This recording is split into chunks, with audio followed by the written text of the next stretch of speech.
திராவிட பேச்சரங்க பார்வையாளர்களுக்கு வணக்கம். இன்று நம்மோடு பல்வேறு கருத்துக்களை பகிர்ந்துக்கிறதுக்காக மார்க்சிய பெரியாரிய பொது உடைமை கட்சியின் துணை பொதுச் செயலாளரும் திராவிட இயக்க ஆய்வாளருமாகிய புதிய சிந்தனையாளர் தோழர் வாலாசா வல்லவன் அவர்கள் நம்மோடு இணைஞ்சிருக்காங்க. தோழர் வணக்கம். தோழர் வணக்கம். வணக்கம் வணக்கம். எங்க அரங்குக்கு வந்ததுக்கு நன்றி தோழர். இன்னைக்கு ஆளுநர் பேசியிருக்கிறத நீங்க கவனிச்சிருக்கீங்க தோழர். திராவிடமும் ஆரியம்ன்ற ஒரு இதே இல்ல, ஒரு சித்தாந்தமே இல்ல. திராவிட இயக்கங்கள் குறிப்பா 70 ஆண்டுகளா தான் வந்துட்டு பெரியார் அண்ணா கலைஞர் தான் வந்ததுக்கு பிறகுதான் இந்த மாதிரி ஆரியர்கள் திராவிடர்கள் என்று சொல்லி பிரிவினையை ஏற்படுத்தி இந்த திராவிட இயக்கங்கள் தான் இந்த மாதிரி பண்ணிட்டு இருக்காங்க என்று சொல்லி கல்லூரி மாணவர்களிடையே பேசியிருக்காரு. அது எப்படி, அவருடைய கருத்துல இருந்து உங்களுடைய கருத்து பார்வை என்னன்னு சொல்லுங்க சார். சரி, அதாவது பிரிவினையை ஏற்படுத்திய இவர் ஆளுநர் சொல்றாரு. உண்மையான பிரிவினை ஏற்படுத்தியவர்கள் இவங்கதான். வேத காலத்துல மனுல பிராமணர், சத்திரியர், வைசியர், சூத்திரர் என்ற பிரிவை ஏற்படுத்தி சூத்திரர்களை கல்வியே கற்க கூடாது அப்படின்னு சொல்லி ஒதுக்கி வச்சு அவங்கள அது இல்லாம இந்த 4 சாதி இல்லாமல் அவர்ணஸ்தர் வர்ணம் அற்றவர்கள் என்று ஆதி திராவிடர் பட்டியல் மக்களை ஊருக்கு வெளியில குடியேற்றியதெல்லாம் இவங்க தான். அப்ப உண்மையான பிரிவினவாதிகள் அவங்க தான். அத அந்த பழிய நம்ம மீது போடுறாரு ஆளுநர். ஆங்கிலேயர் ஏதோ திராவிடம் சொல்லி பிரிச்சுட்டாங்க அப்படின்லாம் சொல்றாரு. அது உண்மை கிடையாது. ஏன்னா திராவிடம் என்ற சொல் மனுநீதியிலேயே இருக்குது. மனுநீதி என்பது கிமு 182ஆம் ஆண்டு என்று அண்ணல் அம்பேத்கர் தன்னுடைய ஆய்வில் கூறியிருக்கிறார். புஷ்யமித்ர சுங்கன் ஆட்சியில தான் மனுவை முதல்ல அந்த அரச ஆட்சி நூலாக அவன் நடைமுறைப்படுத்துகிறான். அப்ப 2000 வருஷமா இருக்கு இந்த திராவிடம் என்கிற சொல். மனுல இருக்கு, மகாபாரதத்துல இருக்கு. மகாபாரத கதையில 56 தேசங்களை பற்றி வருகிறது. துரியோதனன் 56 தேசங்களுக்கு கடிதம் பேசியிருக்காருங்க சொல்ல. அவரை அதை பத்தியும் பேசியிருக்காரு. மகாபாரதமும் ராமாயணமும் கட்டுக்கதைன்னு சொல்லிட்டு பெரியார் எழுதி வச்சாரு. அதை திராவிட இயக்கங்கள் மக்கள்கிட்ட பரப்பிட்டு இருக்காங்க. அதை பத்தியும் அதான் மகாபாரதமும் ராமாயணம் நம்ம பொறுத்த வரைக்கும் அது கற்பனை கதை தான். ஆனா ஆரியர்கள் தங்களுடைய மேலாதிக்கத்தை விரிவுபடுத்துவதற்காகவும் தென்னாட்டு மக்கள் மீது நம் மீது திணிப்பதற்காக அது வட இந்திய கதை. நேரு கூட சொல்லியிருக்காரு, டிஸ்கவரி ஆஃப் இந்தியாவில கூட எழுதியிருக்கிறாரு. ராமாயணம் என்பது ஆரியர்கள் திராவிடர்களை வெற்றி கொண்டதின் வரலாறு அப்படின்னு நேரு பதிவு செய்திருக்கிறார் அவருடைய நூல்ல. பல்வேறு ஆய்வாளர்கள் அதை பற்றி எல்லாம் சொல்லி இருக்கிறாங்க. தொல்லியல் ஆய்வாளர்கள் எழுதியிருக்கிறாங்க, வரலாற்று ஆய்வாளர்கள் எழுதியிருக்கிறாங்க. ஆரியர்கள் திராவிடர்களை வெற்றி கொண்ட வரலாறு பற்றி எல்லாம் பல்வேறு நூல்கள் வந்திருக்கின்றன.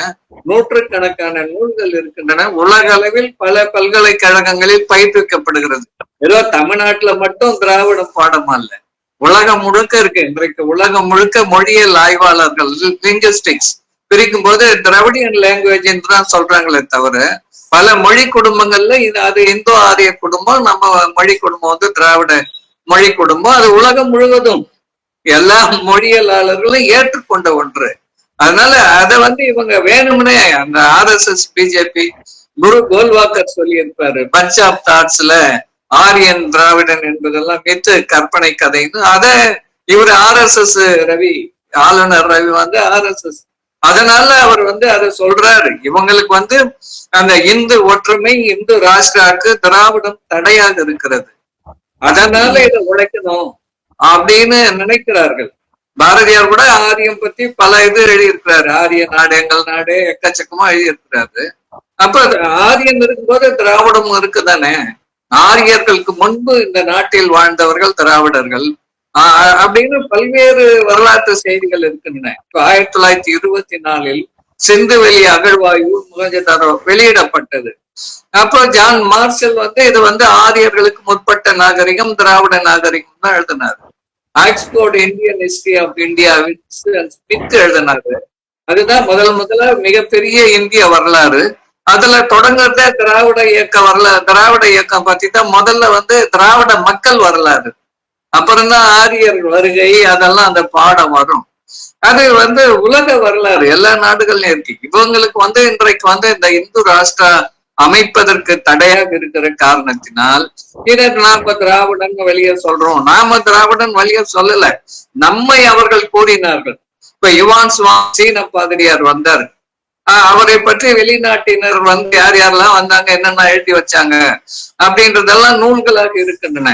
தென்னாட்டை பற்றி அவர்கள் எழுதியதெல்லாம் நம்ம நீலகண்ட சாஸ்திரி மொழிபெயர்த்து தமிழ்நாடு அரசு பாடநூல் நிறுவனம் தான் வெளியிட்டிருக்கிறாங்க.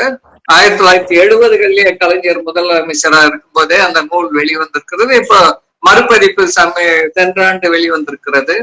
அதுல யுவான் சுவாங் வந்து காஞ்சிபுரத்தை வந்து அடைந்த போது, நான் திராவிட நாட்டு எல்லைக்குள் நுழைந்தேன், அங்கு பேசுகிற மக்கள் மொழி வேறு, இங்கு பேசுகிற மக்கள் மொழி வேறு, இது திராவிட நாடுன்னு அவர் சொல்றாரு, யுவான் சுவாங் எழுதியிருக்கிறாரு. ஆகவே அந்த காலத்தில் வடநாட்டில் இருந்தவர்கள் குறிப்பாக தென்னிந்தியாவை குறிப்பதற்கு பயன்படுத்திய சொல் திராவிடம், இந்த மக்களை குறிப்பதற்காக பயன்படுத்திய சொல் திராவிடர். அததான் வந்து நாம பெரியார் வந்து நாம 100% இருக்கிற பார்ப்பனர்களை மையப்படுத்தி நாம ஏன் பார்ப்பனர் அல்லாதார் இயக்கம்னு சொல்லணும்? அப்ப நமக்கு ஒரு பெயர் வேண்டும். இப்ப திராவிடர்னு வைக்கலன்னா இது சூத்திரர் கழகம் தான் வைக்கணும். பார்ப்பனர் தவிர மற்றவர்கள் அனைவரும் சூத்திரர்கள் என்றுதான் அவங்க சாஸ்திரங்கள்ல இருக்கு. அதனால சூத்திரர்கள் கழகம் தான் இழிவா இருக்கும், அதுக்கு பதிலா திராவிடர் கழகம் வைக்கிறோம் அப்படின்னு பெரியார் வந்து சொன்னார். அவ்வளவுதானே.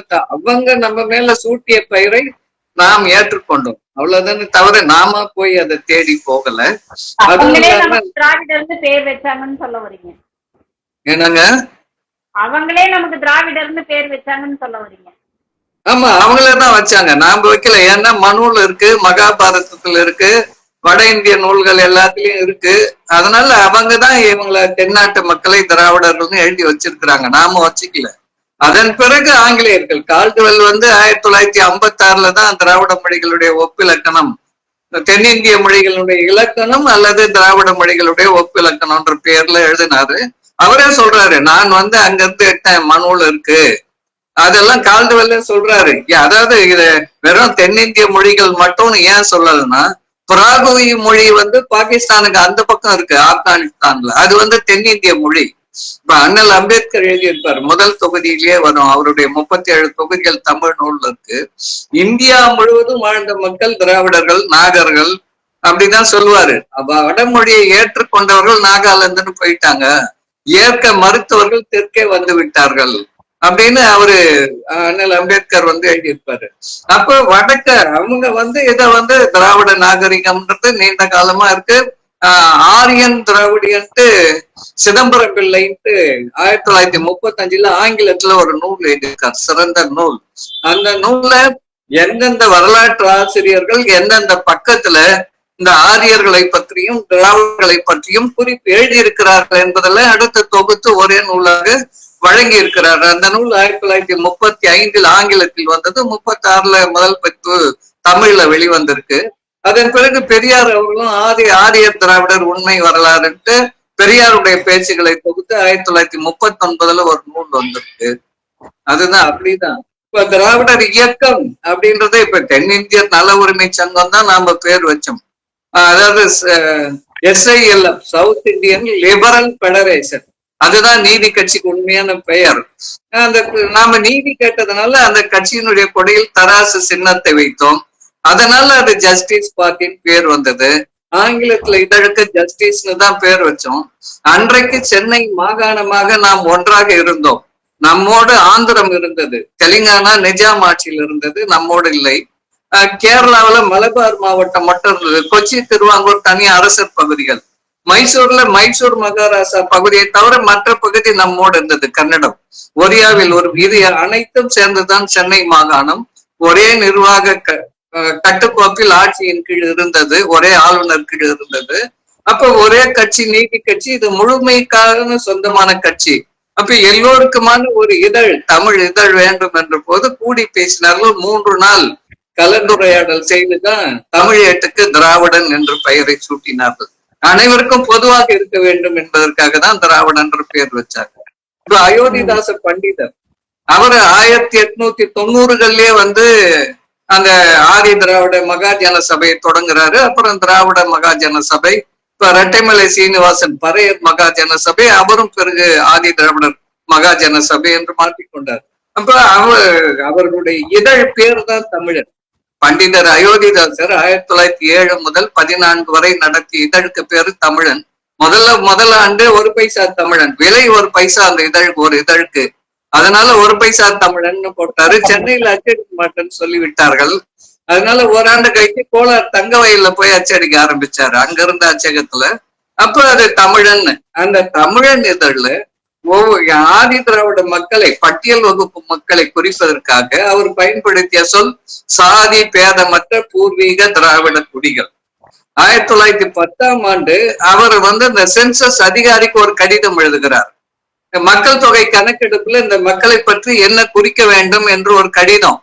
அதுல எங்களை பறையர் என்றோ பல்லர் என்றோ இப்படி எல்லாம் எழுதாமல் சாதி பேதமற்ற பூர்வீக திராவிட குடிகள் என்று பதிவு செய்ய வேண்டும் சென்சஸ் அதிகாரின்னு சென்சஸ் அதிகாரிக்கு ஒரு கடிதம் எழுதியிருக்கிறாரு.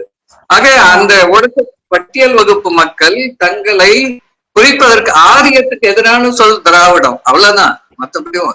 அதனால அயோத்திதாசன் அதை தொடர்ந்து அந்த நூல் 3 தொகுதிகள் அலோசியஸ் தொகுத்து நாட்டார் வழக்காற்றியல் மையம் பாளையங்கோட்டை வெளியிட்டிருக்கிறது. 500க்கும் மேற்பட்ட இடங்களில் இந்த ஒடுக்கப்பட்ட பட்டியல் வகுப்பு மக்களை குறிப்பதற்காக அந்த சாதி பேதமற்ற பூர்வீக திராவிட குடிகள் தான் இருக்கும். அதே போல ஆதி திராவிட அவர் மறைவுக்கு பின்னாடி அந்த சங்கத்தை ஏற்று நடத்தியவர் MC ராஜா.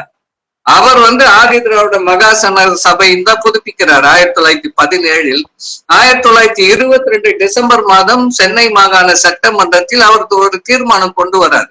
எங்களை பல்லர் பறையர் என்று அழைக்க வேண்டாம், ஆதி திராவிடர் என்று அழைக்க வேண்டும்னு தீர்மானம் ஏற்றுக்கொள்ளப்பட்டு கெசட்ல எல்லாம் வெளிவந்தது. முதல் தீர்மானம் 1922. அதுல இருந்துதான் ஆதி திராவிடன்ற பேர் வந்தது. 1937 காங்கிரஸ் ஆட்சிக்கு வந்த பிறகு அவங்க இந்த காந்தியினுடைய சொல்லாடுதனால அரிஜன் என்ற பெயரை அவர்களுக்கு கொடுத்தார். மலைவாழ் மக்களுக்கு கிரிஜன், பட்டியல் மக்களுக்கு அரிஜன், கடவுளின் குழந்தைகள் தன்மையில அப்படி ஒரு பேரை கொடுத்தார்கள். மீண்டும் கவர்னர் ஆட்சி, ராஜாஜி ஆட்சி போய் கவர்னர் ஆட்சி, மறுபடியும் ஆட்சி மாறிய பிறகு நம்ம ஆதி திராவிடர் பழைய பேரு மீண்டும் கொண்டு வந்திருக்கிறோம். சரிங்க. இப்போ நீங்க ஃபர்ஸ்ட்ல சொன்னீங்க மனுநீதியில இருந்து அது திராவிடன்ற பேர் இருக்கு அப்படின்ட்டு சொன்னீங்க. மனுநீதியில இருக்கு, அவங்க மனுநீதியை தான் செயல்படுத்தணுன்றதுதான் அவங்களுடைய அஜெண்டாவா இருக்கு. அப்படி இருக்கும்போது ஏன் திராவிடன்றத அவங்க அந்த ஆரியன் திராவிடன்றதை மறைக்கணும்னு நினைக்கிறாங்க? அதாவது வட இந்தியாவில முதல்ல அவங்க குடியேறிய பகுதிக்கு பெயர் ஆரிய வர்க்கம். வரலாற்று பாட நூல்களில் அதுக்கு பெயர் ஆரிய வர்க்கம். மறைமலடிகள் ஒரு முறை 1945 அண்ணாமலை பல்கலைக்கழகத்துல பேசினாரு. பேசும்போது ஒரு மாணவர் துண்டு சீட்டு கொடுத்தாரு, திராவிட நாட்டை பத்தி உங்க கொள்கை என்னாட்டு. அப்ப அவர் சொன்னாரு, அந்த வடமேற்கு மூலை ஆரியவர்த்தம் தவிர இந்தியாவின் எல்லா பகுதியுமே திராவிட நாடு தான் அப்படின்னு பேசியிருக்காரு. அவருடைய மகன் மறை திருநாவுக்கரசு மறைமலடிகள் வாழ்க்கை வரலாற்று எழுதியிருக்கிறார், அந்த நூலில் பதிவு செய்யப்பட்டிருக்கிறது. அதே போல அவருடைய பெயரன் நம்பியாரூர், அந்த சாரதா அம்மையார் இருக்கிறார், அவருடைய கணவர் லண்டன் பல்கலைக்கழகத்தில் ஆய்வேடு சமர்ப்பித்திருக்கிறார். அந்த ஆய்வேட்டுக்கு பெயர் தமிழ் மறுமலர்ச்சியும் திராவிட தேசியமும். அதுல அவர் மறைமலடிகள் இந்தியா முழுக்க அந்த வடமேற்கு பகுதி மூளையை தவிர இந்தியாவில் ஓடுகிற அனைவருடைய ரத்தமும் திராவிட ரத்தம் அப்படின்னு தெளிவா அவருடைய ஏட்டுல எடுத்து பதிவு பண்ணியிருக்கிறார் மதமொழிகள். அதனால அவர் ஏற்றுக்கொண்டார். தேவநாய பாவாணரும் திராவிடம் இல்லைன்னா சொல்ல, திராவிட தாய் அப்படின்னு நூல் எழுதியிருக்கிறார். தமிழை தனியா வச்சுட்டாரு. தமிழ்ல இருந்து பிரிந்து போன மொழிகளை திராவிட மொழிகள்னு பாவாணர் ஏற்றுக்கொள்ளுகிறார். நாம திராவிடம்னு சொல்றது நம்மளுக்கு ஏன் எரிச்சலா இருக்குதுன்னா, அவங்க அமைக்க இருக்கிற இந்து ராஷ்டிராவுக்கு நாம் தடையாக இருக்கிறோம், ஒத்து போக மறுக்கிறோம். 2000 ஆண்டு காலமாக நாம் அவர்களுடைய நால்வர்ணத்தை எதிர்த்து வருகிறோம். திருவள்ளுவர் காலத்திலே எதிர்த்து இருக்கிறது, பிறப்புக்கும் சொல்லியிருக்காங்க. அப்போ 2000 ஆண்டா நாம அந்த வடமொழியினுடைய ஆகமங்களை, சாஸ்திரங்களை, புராணங்களை எதிர்த்து கொண்டு வந்திருக்கிறோம்.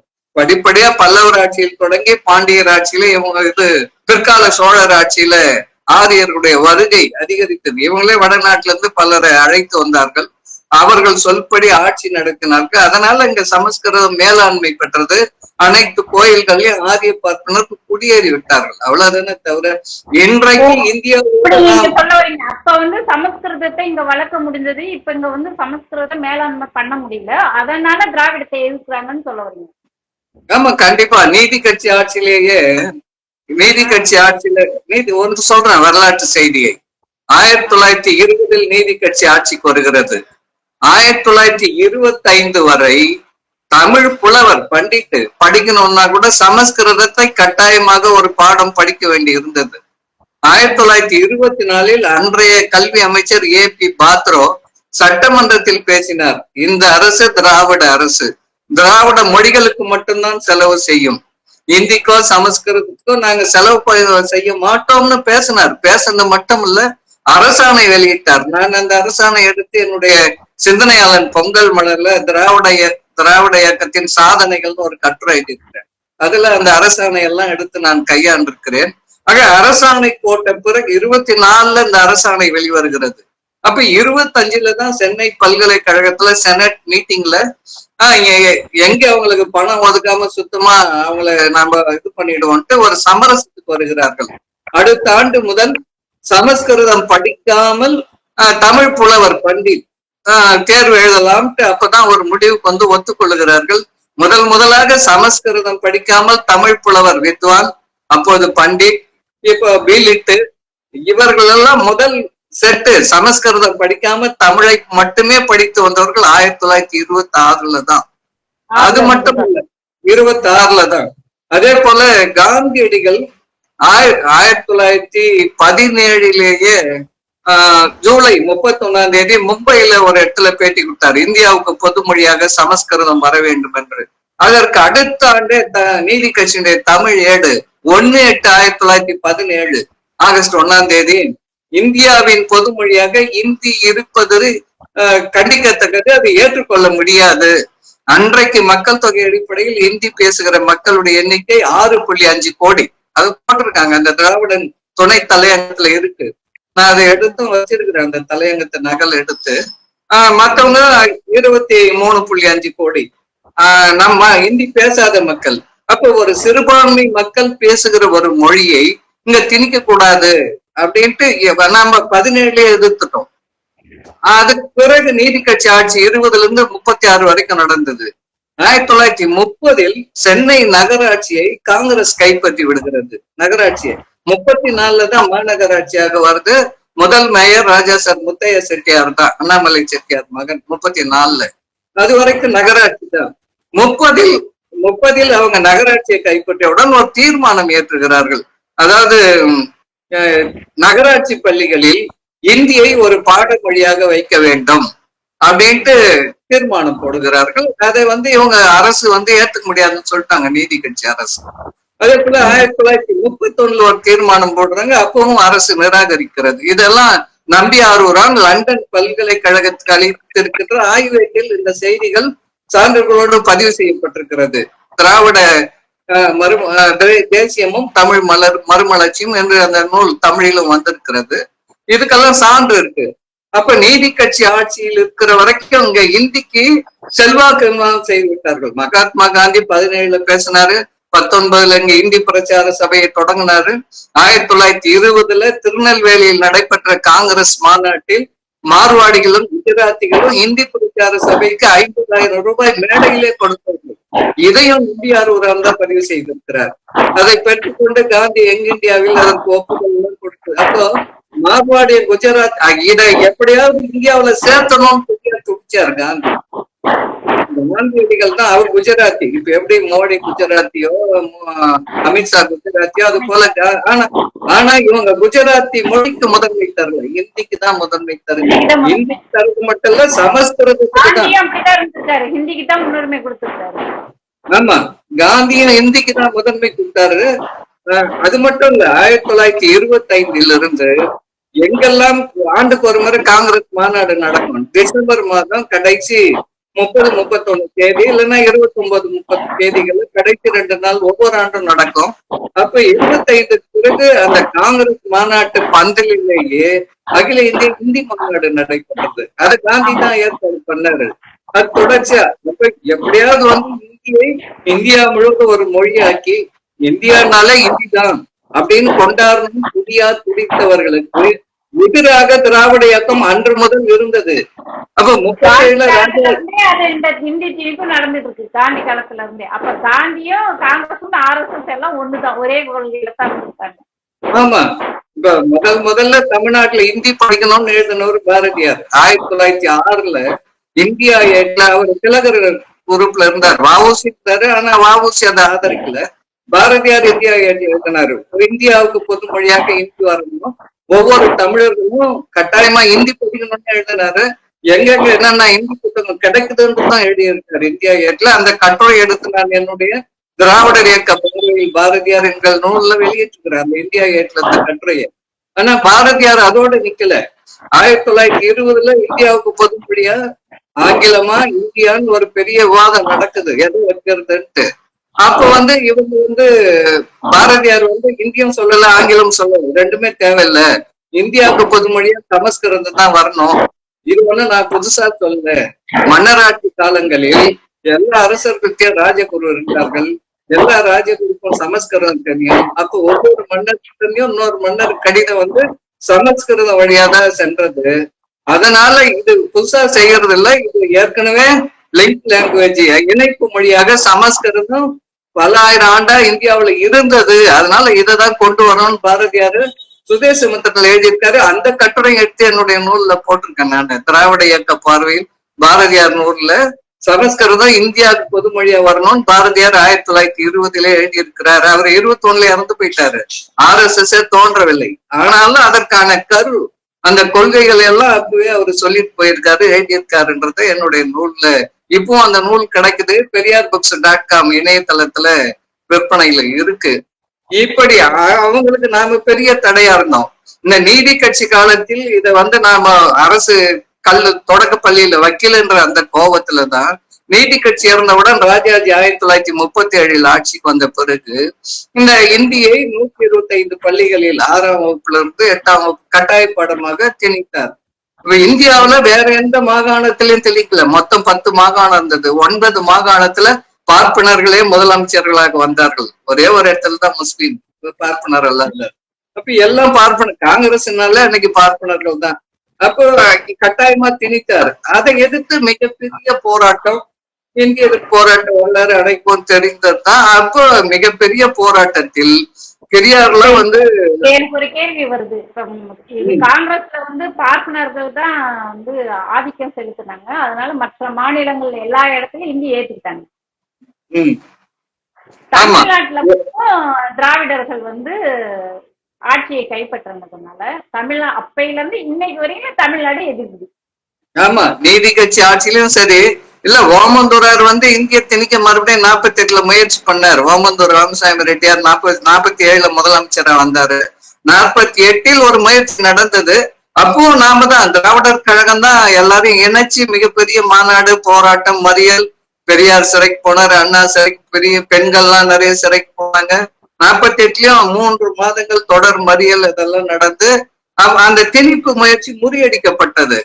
1950க்கு பிறகு புதிய அரசியல் சட்டம் வந்த பிறகு அதுல நமக்கு ஆபத்து இருக்கு. அரசியல் சட்டத்துல 343ல இந்தியாவின் அலுவல் மொழி, அதுவே ஒரே ஒரு வாக்கு வித்தியாசத்தில் தான் வெற்றி பெற்றது.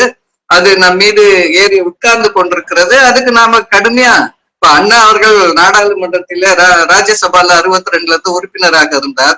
அப்ப அவர் பேசி இருக்கிறார், இந்த அரசியல் சட்டத்தில் இடம்பெற்றுள்ள முதல்ல 14 மொழி இருந்தது சட்டம் எழுதும் போது, இப்ப 22 மொழிகள் இருக்கு அட்டவணையில அரசியல். அந்த மொழிகள் அனைத்தும் அங்க ஆட்சி மொழி ஆகணும் அப்படின்னு அண்ணா அவர்கள் பேசி இருக்கிறாரு. ஆமா, இதுக்கு முன்மாதிரி இருக்கு. சோவியத்துல 15 குடியரசுகளா இருந்தது. USSR United states socialist republic, 15 குடியரசுகள். ஒவ்வொரு குடியரசுலயும் ஒவ்வொரு மொழி இருந்தது. மாஸ்கோல மிகப்பெரிய மொழிபெயர்ப்பு மையம் இருந்தது. ஒவ்வொரு இடத்துல இருந்தும் அவங்க தாய்மொழியில தான் கடிதம் எழுதுவாங்க. மாஸ்கோல இருந்து இவங்க மொழியில தான் பதில் வரும். அப்ப அது போல இந்தியாவிலும் அப்படி ஒரு நிலைமை வரும். ஒரு மொழியின் மீது இன்னொரு மொழி ஆதிக்கம் செய்யாமல் இருந்திருக்கும். அப்படி இருந்தாதான் பல மொழிகள் லெனின் சொல்வாரு, மகா ருஷ்யா நீங்க பெரும்பான்மை இருக்கிற காரணத்தினாலேயே உங்கள் மொழியை மற்ற மக்கள் மீது திணிக்க கூடாது. திணிச்சிங்கன்னா அவங்க ஒன்னா இருக்க மாட்டாங்க. இப்ப கோபர்சேவ் திணிச்ச காரணத்தினால்தான் ரஷ்யா துண்டு துண்டா ஓடி பிரிஞ்சு போச்சு. ஆக திணிக்க கூடாது அப்படின்றதுதான். இப்ப நாமளும் 38 இந்திய எதிர்ப்பு போர்ல நம்ம அந்த தமிழர் பெரும்படை திருச்சியில இருந்து வந்து ஆகஸ்ட் 1ஆம் தேதி தொடங்குறாங்க. 100 பேரு 42 நாள் நடந்து வருகிறார்கள். அவங்க வந்து சேர்ந்தப்ப மிகப்பெரிய வரவேற்பு. 11/9/1938 மறைமலடிகள் தலைமை, பெரியார் தான் அவரை தலைவர் அறிவிச்சு சொன்னாரு. நாவலர் சோமசுந்தர பாரதியார் வரவேற்புரை, பெரியார் நிறைவுரை. அப்பதான் அந்த முழக்கம் வருது, நீங்க வந்து தொடர்ந்து எங்க மீது திணித்தால் நாங்க வந்து வேற வழி இல்லை, தமிழ்நாடு தமிழருக்கு பிரிஞ்சுதான் போவோம்னு அன்றைக்கு 3 தலைவர்களும் மேடையில் முழங்கினார்கள். அதன் பிறகு பெரியார் தொடர்ந்து முழங்கினார் இறுதி சாகர வரையில். பெரியார் வந்து அந்த இடையில அவர் நீதி கட்சி தலைவரா வந்ததுனால திராவிட நாடு திராவிடருக்கு மாற்றப்பட்டது. 1956 மொழிவாரி மாநிலம் பிரிந்த பிறகு அவர் மீண்டும் தமிழ்நாடு தமிழருக்கு என்று இறுதி வரை இருந்தார். மற்ற தலைவர்கள் 2 பேரும் பேசல. இன்றைக்கு பெரியார வந்து பெரிய நீ இதை செஞ்சா அதை செஞ்சான்னு கேட்கறவங்க எல்லாம் அன்றைக்கு ஒன்னும் செய்யல. அன்றைக்கு இதுக்கு நேர் மாறாக இருந்தார்கள். இன்றைக்கு இவங்க யார் யாரெல்லாம் தமிழ் தேசியவாதிகள் தலைவராக காட்டுறாங்களோ அவங்க எல்லாம் இதற்கு நேர் எதிராக இருந்தார்கள். அதெல்லாம் அதுக்கு பல வரலாற்று செய்திகள் இருக்கின்றன. நானும் ஒரு புத்தகம் எழுதியிருக்கேன், திராவிட இயக்கங்கள் தமிழ் தேசியத்திற்கு தடைகள்ல படிக்கலான்னு, ஒரு 360 பக்கம். புத்தகத்துல அப்படியே காட்டி பேசினீங்கன்னா கூட வாங்குறீங்க, வாங்க விருப்பப்படுவோம். மாடியில் இருக்க நூலகத்துல கீழே கொண்டு வரல, இன்னொரு நாளைக்கு கொண்டு வரல. பெரியார்புக்ஸ்.comல கிடைக்குது. அது மேற்கோள் காட்டி சொல்றீங்க, சொல்லும் போது ஆமா 1900 அது வந்து ஒரு 64 தொடர் கட்டுரைகளா 64 மாதங்கள் சிந்தனையாளர் நேற்றில் நான் எழுதிய நூல்.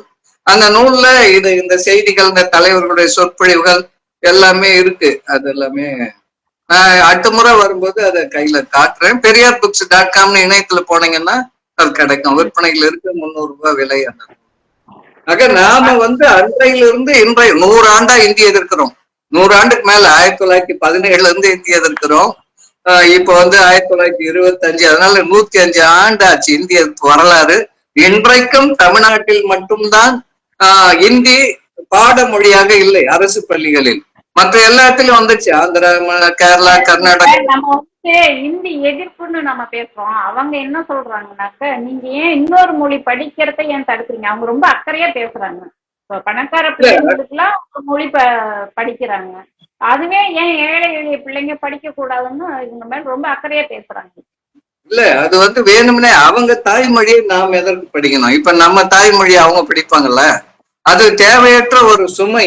இன்றைக்கு அறிவியல் தொழில்நுட்பம் வளர்ந்து விட்டது. இப்ப வந்து நீங்க ஒரே ஒரு நிமிஷத்துல 133 மொழியில கூகுளே டிரான்ஸ்லேட் பண்ணி கொடுத்தது உங்களுக்கு. ஒரு எந்த மொழியில வேணுமோ அந்த மொழியில. நாடாளுமன்ற உறுப்பினர்கள் வந்து இப்ப எந்த மொழியில பேசினாலும் அவங்க தாய்மொழியில கேட்கலாம். அதே நேரத்துல இப்ப பேசும்போதே இந்திக்காரங்க இந்தி திருப்பி வச்சுக்கலாம், தெலுங்குக்காரங்க தெலுங்கு வச்சுக்கலாம். எல்லாரும் அவங்க அப்படி இருக்கும்போது நாம் ஏன் அதை கடினப்பட்டு? வேலைக்கு போறவங்க தேவைன்னா அவங்க சூழ்நிலைக்கு ஏற்ப கத்துக்க போறாங்க. இப்ப மாஸ்கோவுக்கு படிக்க போறாங்க, MBBS டாக்டர் படிக்க போறாங்க. 1 ஆண்டு ரஷ்ய மொழியை கத்துக்கிறாங்க, அதுக்கப்புறமா ரஷ்ய மொழியில தான் MBBS படிக்கிறாங்க. தேவைக்கேற்ப அவர்கள் அப்ப இப்ப எதுக்கு 1 கோடி மாணவர்கள் படிக்கிறாங்க? எல்லா தலையிலயும் அந்த சுமையை ஏன் இறக்கி வைக்க வேண்டும்? இன்னொன்னு, அப்படி நாம வச்சோம்னா என்ன ஆகும்னா, உங்களுக்கு தான் ஹிந்தி தெரியுமே, அப்ப ஒரே மொழியா இருந்துட்டோம், இந்த மொழியெல்லாம் எதுக்கு அப்படின்னு எல்லாத்தையும் இந்தியா ஆக்கணும். அதற்காக தான் இப்ப வாஜ்பாய் வந்த காலத்திலேயே அதுக்கான முயற்சி நடந்தது. சமஸ்கிருதத்துக்கு தான் அதிகமா செலவு பண்றாங்க. இப்போ ஐக்கிய நாடுகள் அவையில இந்தியில இயங்கணும்னு பல கோடி ரூபாய், 1000கணக்கான கோடி செலவிட்டதா மத்திய அமைச்சர் ஐநாவுல பேசினாரு 10 நாளைக்கு முன்னாடி. ஆக அவங்க இந்தியான்னா இந்தி மட்டும்தான் காட்ட விரும்புறாங்க. இந்தியாவில ஏறத்தாழ 1500 மொழிகளுக்கு மேல இருக்கு. 1632 மொழின்னு அறிஞர்கள் கூறி இருக்கிறார்கள். அப்ப அவ்வளவு பேச்சு மொழி இருக்கு. பல மொழிகளை இவங்க அழிச்சிட்டாங்க. இப்ப வந்து இந்த இந்திய இப்ப பீகாரே இல்ல. பீகார்காரங்க எல்லாம் இந்தியில பீகார் இருந்து போயிடுச்சு, ராஜஸ்தான்ல போய்கின்னு இருக்கு. இன்னும் கொஞ்ச நாள்ல பஞ்சாப்ல போயிடும், எல்லாத்தையும் மகாராஷ்டிரால அது ஒவ்வொன்றையா விழுங்கி கொண்டு வருகிறது இந்தி. அப்ப நாம கொஞ்சம் இடம் கொடுத்தா கூட நம்மையும் விழுங்கி கடைசியில இப்ப ஆர்எஸ்னுடைய அஜெண்டா என்ன, கோல்வாக்கர் இதுதான் ஒரே மொழி பிரச்சனைக்கு ஒரே தீர்வு இந்திய இடைக்கால ஏற்பாடாக இருக்கும். அதற்கு பிறகு சமஸ்கிருதம் தான் இந்தியாவின் ஆட்சி மொழியாக இருக்கும். அத ராஜாஜி கூட 55ல சொல்றாரு. நேரு ஒரு குழு போட்டாரு, இந்திய ஆணையம் 1955 கருத்தலைமையில் எல்லா இடத்துக்கும் வந்தது. தமிழ்நாட்டுல திராவிடர் கழகம் தான் அதுக்கு எதிர்த்து இது இந்திய பரப்பு வருகிறதுன்னு குத்தூசி குருசாமி தலைமையில மிகப்பெரிய போராட்டம் நடத்தணும், நாம மட்டும்தான். அப்ப அவங்க எல்லாம் கருத்து கேட்கும் போது அப்ப ராஜாஜி சொல்றாரு, உங்களால இந்தியையே ஆட்சி மொழி ஆக்க முடியும்னா ஏன் சமஸ்கிருதம் ஆக்க முடியாது, இந்தியாவின் மானமே சமஸ்கிருதத்துல தான் இருக்குன்னு ராஜாஜி சாட்சியம் கொடுத்ததெல்லாம் இருக்கு அந்த குழு கிட்ட. அப்படி பார்ப்பனர்கள் எந்த மொழி பேசுகிறோர் இருந்தாலும் அவர்களுக்கு சமஸ்கிருதத்தின் மீது பெரிய பற்றுதல். இப்ப பி ராமமூர்த்தி பெரிய கம்யூனிஸ்ட், EMS நம்பூதிரி பாட்டு, அவர்களெல்லாம் சமஸ்கிருதம் படிச்சவங்க தான். குழந்தை பார்ப்பன பிள்ளைகளுக்கு இயல்பாவே அதை கத்து கொடுத்துருவாங்க. காஞ்சிபுரத்துல வேத கல்லூரி அதுக்குன்னே இருக்குது. பல்லவர் ஆட்சி காலத்துல இருந்து இருக்கு. காஞ்சிபுரத்துல கடிகைன்றது, சோளிங்கர்ல இருக்கு, புதுச்சேரியில பாகூர்ல இருந்தது.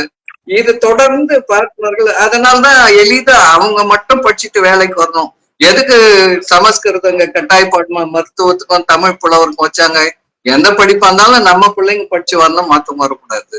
அந்த நோக்கம் தான் ராஜாஜி 52ல குலக்கல்வி கொண்டாந்தாரு. என்ன நோக்கம்? அவங்க பிள்ளைங்க மட்டும் படிக்கணும், மத்த பிள்ளைங்க அப்பன் தொழிலை செஞ்சு அரைநாள் பள்ளிக்கூடம் அரைநாள் வராம வீணா போகணும். அவங்க அதேதான் விஸ்வகர்மா யோஜனா. இப்ப மோடி நின்னு போறியா நின்னு போ, புதிய கல்விக் கொள்கையில தான் நின்னு போறியா நின்னுடு, உனக்கு பணம் கொடுக்குறோம், போய் தொழில் செய்ய, நீ எப்பனா படிக்கணும்னு என்ன வந்த இடைநிற்றலை ஏற்படுத்த வேண்டும். இவங்க எல்லாம் படிக்க கூடாதுன்றது அந்த நோக்கம். தேசிய கல்விக் கொள்கையின் நோக்கம் RSனுடைய சித்தாந்தத்தை நடைமுறைப்படுத்தணும்னு துடிக்கிறாங்க. இவர் ஆளுநர் ரவி அந்த ஆளு, அந்த BJP RSS ஆளு. அதனால ஏதோ ஆசிரியர்கள் தப்பா கற்பிக்கிறாங்க, பெரியார் சொல்றதை கேட்கிறாங்க. பெரியாருக்கு முன்னாடி பல தலைவர்கள் சொல்லி இருக்கிறாங்க, பெரியார் மட்டுமா சொன்னாரு? அப்படிதான் இருக்கு. ஆகவே நம்முடைய மொழியை நாம் காப்பாற்றி கொள்ள வேண்டும். ஒரு அந்நிய மொழியை எதற்கு கூடுதலாக சுமக்க வேண்டும்? இப்ப வடநாட்டுல மும்மொழின்னா பார்த்து சமஸ்கிருதம் சொல்றாங்க அவங்க. அந்த நாட்டுல எல்லாம் எளிதா. அப்ப இங்க முதல்ல நீ தெலுங்கு படின்னுவாங்க, அப்புறம் ஹிந்திக்கு வாடுவாங்க, அப்புறம் சமஸ்கிருதம் தான் அப்படின்னுவாங்க. அதுக்காக தான் நம்முடைய எதிர்ப்பை நாம் திராவிட இயக்கம் 100 ஆண்டுகளாக இந்தியை எதிர்த்து போராடி வருகிறது, சமஸ்கிருதத்தை எதிர்த்து போராடி வருகிறது. இதற்கு ஒரு மிகப்பெரிய பாரம்பரியம், பல உயிரிழப்புகள் இருக்கு. 38ல நடராஜன், தாளமுத்து, 65ல நூற்றுக்கணக்கான மாணவர்கள், ஏராளமான உயிரிழப்பு. நம் தாய்மொழியை காப்பதற்காக நாம் இழந்தது ஏராளம். சரிங்க தோழர். வரலாற்று ஆய்வாளராக மொழி ஆய்வு குறித்து ஒரு நீண்ட நெடிய அறிக்கை கருத்து சொல்லியிருக்கீங்க. ரொம்ப நன்றி தோழர். நான் அந்த இதை பத்தி கேட்கணும்னு நினைச்சேன். ராமாயணம், மகாபாரதம், அதை பத்தி இதுக்கு கட்டுக்கதைன்னு நம்ம சொல்றாங்க, அதை பத்தி கொஞ்சம் விளக்கமா சுருக்கமா முடிச்சுக்கணும்.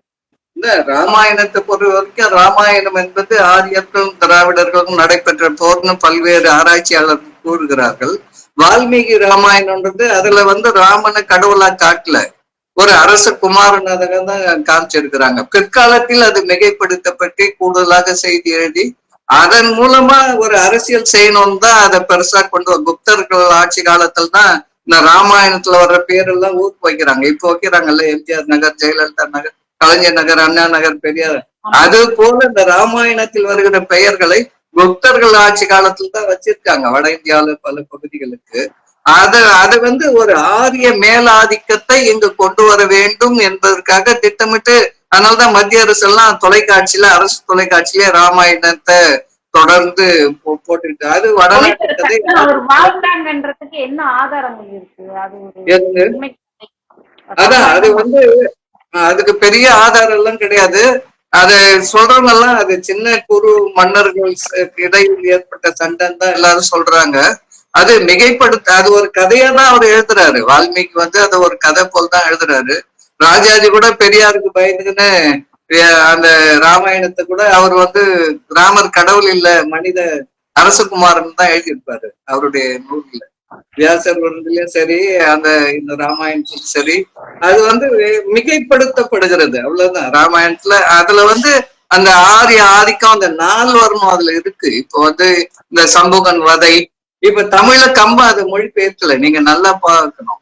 ஏன்னா அதை தமிழ் மக்கள் ஏற்றுக்கொள்ள மாட்டார்கள். உத்தரகாண்டத்தை கம்பன் மொழி பெயர்க்காமல் ராமன் வந்து காட்டுல இருந்து போய் வந்த பிறகு ஆட்சியில உட்கார்ந்த பிறகு நடைபெறுகிற எங்கேயோ ஒரு மூலையில ஒரு பாப்பாரு பையன் செத்து போறான். அப்ப அவன் வந்து சொல்றான், இந்த நாட்டுல வந்து ஒரு சூத்திரன் தவன் இருக்கிறான், அதனாலதான் என் பையனுக்கு அந்த தோஷம் தாங்கி செத்து போயிட்டான், அவனை நீ கொல்லணும்னு ஒண்ணு. அவங்க போனா அவன் ஒரு மர கிளையில காலை மாட்டின்னு தலையை கீழே விட்டுன்னு தவம் பண்ணிக்கிறான் பல்லாண்டா அவன் அப்படின்னு சொல்றான். அது மிகைப்படுத்தல் தான். அதை வெட்டிடுறான். அது அந்த நால்வர்ணத்தை நிலைநாட்டுவதற்கு எளிதா மக்கள் மத்தியில இப்ப ராமாயணம் தெரியாத கிராமத்து படிக்காத பாட்டிங்களுக்கு கூட ராமாயணம் தெரியும், தெருக்கூத்து மூலமாக பரப்பப்படுகிறது. மகாபாரதம் கூட எழுத படிக்காத தெரியுற எல்லாருக்கும் மகாபாரதம் தெரியும். அத வந்து கதை மூலமா பரப்புனா எளிதா போய் சேர்ந்துருச்சு. அது மிகைப்படுத்தப்பட்டதா இருந்தாலும் இன்னைக்கு இந்த பாட்டிங்களா சொல்றாங்கன்னாக்கா ரொம்ப எளிமையா அவங்களுக்கு போய் கொண்டு போய் மகாபாரத கதை கூட என்ன சொல்றாங்கன்னா, வரலாற்று ஆய்வாளர்கள்லாம் அது ஆரிய இனக்குழுக்களுக்கிடையே நாடு பிடிப்பதற்காக நடைபெற்ற சண்டை போராட்டம் அப்படின்னு தான் அதை பற்றி சொல்றாங்க. தென்னாட்டுல மகாபாரதம் பொதுவா பல்லவர் காலத்துல தான் வருது. அவங்களுடைய செப்பேடுகள்ல கல்வெட்டுகள்ல ஆரிய கூத்துன்னு பேர் வைத்து அதற்கு நிலங்கள்லாம் கொடுத்து, நீங்க பல்லவர் ஆட்சி எங்கெங்க இருந்ததோ அங்கதான் திரௌபதி அம்மன் கோயில் இருக்கும். நீங்க திருச்சிக்கு அந்த பக்கம் போனீங்கன்னா திரௌபதி அம்மன் கோயிலே இருக்காது, அந்த பக்கம் கோவை பக்கம் இருக்காது. அப்ப பல்லவர்கள் தான் அதை வந்து நிலைநிறுத்தி இருக்கிறார்கள் வரலாற்று ஆய்வாளர்கள் வந்து அதையும் வந்து இதே போலதான். இப்ப ராமாயணத்துல எப்படி நாள் வரணுமோ அதே போல கிருஷ்ணன் வந்து கருப்பன், அந்த பழங்குடியின மக்களுடைய யாதவர்னு சொல்றாங்க, ஆடு மாடு மேய்க்கிற அந்த குழுவுடைய தலைவர்னு சொல்றாங்க. இப்ப ரிக்வேதத்திலே ஒரு கிருஷ்ணனை வந்து என்ன சொல்றாங்கன்னா, அந்த ரிக்வேத காலத்தினுடைய அந்த ஆரிய எதிர்ப்பை 10,000 போர் வீரர்களை கொண்டு இவன் தடுத்தான், இந்திரன் அந்த தேவேந்திரனை இவன் தடுத்தான்ட்டு வருது. அதனால அவன் கோபம் கொண்டு மழை பெய்யறான். இவன் வந்து அந்த கோவர்த்தனகிரி மலையே சுண்டு வரல கூட இந்த மக்களை காப்பாற்றினான்றதுக்காக அப்படி மிகைப்படுத்தப்பட்ட செய்தி. ஆனா ஆரிய எதிர்ப்பு அதுல இருந்தது, ரிக்வேதத்திலேயே வருது. இவன் பழங்குடி, அந்த யமுனை நதியை கடந்து வருபவர்களை இவன் 10,000 போர் வீரர்களை கொண்டு எதிர்கொள்றான்னு வருது. அப்ப அதற்கு என்ன நடக்குது பிற்காலத்துலனா ஆரியமயமாக்கல் தான். எந்த கருப்பன் ஆரியனை எதிர்த்தானோ அந்த கருப்பன் வழியாக பகவத்கீதை என்ற ஒரு இடை சொற்களை மகாபாரதத்தில் நுழைக்கிறார்கள். அதுல 4 வருணங்களையும் நானே படைத்தேன், நானே நினைத்தாலும் அதை மாற்ற முடியாது. அப்படியெல்லாம் ஒரு படைக்கிறவனால எல்லாம் செய்ய முடியும். ஒரு பொருள் கண்டுபிடிக்கிறான்னா அவனால அதை பிரிச்சு அக்வேர ஆணி வேற போட முடியும், திருப்பி கூட்ட முடியும், எல்லாம் உருவாக்க முடியும். ஆனா அதை நிலைப்படுத்த வேண்டும். நீங்க எல்லா பாப்பாரு ஹோட்டல்லையும் அந்த காலத்துல பார்த்துக்கலாம். கிருஷ்ணர் படம் வச்சு காலையில 5 மணிக்கு போனீங்கன்னா பகவத்கீதை வந்து போட்டு ஓடிக்கிட்டு இருக்கோம். அந்த காலையில காப்பி குடிக்க வருவாங்க ஐயர் ஹோட்டலுங்களுக்கு. எல்லா வீடுகளையும் அது வந்து அது அவனுடைய வாயால் இந்த 4 வருடம் நிலைநாட்டப்பட்டது. பார்ப்பன தர்மம் காக்கப்படுகிறது. அதற்காக அது புனித நூலாக பகவத்கீதை போற்றப்படுகிறது. சென்னையில தான் அம்பேத்கர் பேசினாரு. நம்ம கிட்ட இருந்து பிரிஞ்சு போன புகழிகள் நீதி கட்சி இந்த தலைவர்கள் தான் ஒரு கூட்டம் ஏற்பாடு பண்ணாங்க 1944 Sunday Observer Balasubramaniam, P D. Rajan, இவங்க எல்லாம் கனிமராவ் ஹோட்டல்ல. அப்ப அம்பேத்கர் பேசினாரு, பகவத்கீதை ஒரு பைத்தியக்காரனின் உளறல் அப்படின்னா பேசினாரு. வந்திருக்கு ஏடுகள்ல. தமிழ்நாட்டுலதான் அவரால் இவ்வாறு தைரியமா பேச முடியும். இவங்க பெரியார பத்தி நிறைய கோல் மூட்டாங்க. அவரு அதெல்லாம் கிடையாதுப்பா, பெரியார் சொல்றது கேட்டு நடந்துங்க, அதான் உங்களுக்கு நல்லது அப்படின்ட்டு கூட்டம் முடிஞ்ச உடனே பெரியார பார்க்கதான் போனாரு. சிந்தாதிரிப்பேட்டையில இருக்கிற மீரான் சாஹிப் தெருக்கு பெரியார் வீட்டுக்கு வந்து அம்பேத்கர் பார்த்தாரு. அப்போ அம்பேத்கர் இதை பத்தி நிறைய எழுதியிருக்காரு. இந்த ஒடுக்கப்பட்ட மக்களை இன்றைக்கு எல்லாம் அவங்க ஊருக்கு வெளியிட்டு காரணம் இந்த இந்து சாஸ்திரங்கள் இந்த 4 வரணும். இப்போ RSS பிஜேபி என்ன சொல்றாங்க, அந்த சன்ஸ்தான் சாமியாருக்கு என்ன சொல்றாங்க, நாங்க ஆட்சிக்கு வந்தா இந்த நாட்டுல தலைநகரை டெல்லியில இருந்து வாரணாசிக்கு மாத்துவோம். அது மட்டும் இல்ல, கிறிஸ்தவர்களுக்கும் இஸ்லாமியர்களுக்கும் வாக்குரிமை தர மாட்டோம், அவங்க வாழலாம். இந்த அம்பேத்கர் எழுதிய சட்டமும் ஆங்கிலேயர்கள் கொண்டு வந்து மெக்காலே தான் இது CRCPC எழுதினார், கிரிமினல் ப்ரொசீஜர் கோடு 1860. அவர் தான் சட்டக்குழு தலைவரா இருந்து அதை இம்ப்ளிமெண்ட் பண்ணாரு இந்தியா. அதுக்கு முன் வரைக்கும் மனு தர்மம் தான் சட்ட நூலா இருந்தது. எல்லா அரசர்கள் காலத்திலயும் மனுல என்ன சொல்லியிருக்கோ அதான் சட்டம். அப்ப பார்ப்பனர் கொலை செய்த அவங்களுக்கு கொலை தண்டனை இல்லை, அதை மாற்றியவர்கள் ஆங்கிலேயர்கள். அதனாலதான் இப்ப அதெல்லாம் எடுத்துட்டு இவங்க என்ன சொல்றாங்கன்னா, நாங்க ஆட்சிக்கு வந்தா எங்க முன்னோர்கள் ரிஷிகள் எழுதின சட்ட நூல்கள் தான் இந்தியாவை ஆளும். அப்ப மனு, நாரதர், யக்ஞவல்யர் யார் சொல்றாங்க? அந்த RSSல இருக்கிற சாமியார்கள், இந்து சாமியார்கள் சொல்றாங்க, இந்து ராஷ்டிரம் அமைக்கப்பட்டவுடன் எங்களுடைய நாங்கள் எழுதுகிற இப்ப எழுதுறாங்க 32 பக்கம் வெளியிட்டாங்க சென்ற ஆண்டு, ஒரு 500 பக்கம் வரும்னு சொல்றாங்க. அதுல சொல்லி இந்த 32 பக்கத்திலே சொல்லி இருக்கிறாங்க, எங்களுடைய ரிஷிகள் முன்னோர்கள் இயற்றிய சட்டம் தான் இந்த நாட்டை ஆளும். அப்ப மீண்டும் மனு தர்மம் ஆட்சிக்கு வரும், இந்த தீண்டாமை நால்வர்ணம் எல்லாமே நிலைக்க செய்வார்கள். சாமியார்கள் குழு ஒண்ணு அமைச்சாங்க பாருங்க, அதுல சொல்லி ஆமா, அந்த சாமியார் குழுவும் இதைதான் செய்யுது. ஏற்கனவே சாமியார் குழு இதை செய்து கொண்டிருக்கிறது. எல்லாருமே இதே வேலையா மீண்டும் நம்மை 2000 ஆண்டுகளுக்கு பின்னோக்கி அழைத்து செல்ல நினைக்கிறார்கள், ஏன்னா அது அந்த பழைய இந்து கலாச்சாரத்தை கொண்டு வரணும்னு அதுக்குதான் இந்து ராஷ்டிரம் அமைக்கணும்னு நினைக்கிறாங்க. கொஞ்ச நாளுக்குள்ள இன்றைக்கு 3ல் 2 பங்கு வந்துட்டா இப்ப எல்லாமே செஞ்சிருப்பாங்க. இப்ப கொஞ்சம் குறைவா வந்ததுனால கொஞ்சம் நிதானமா இருக்கிறாங்க.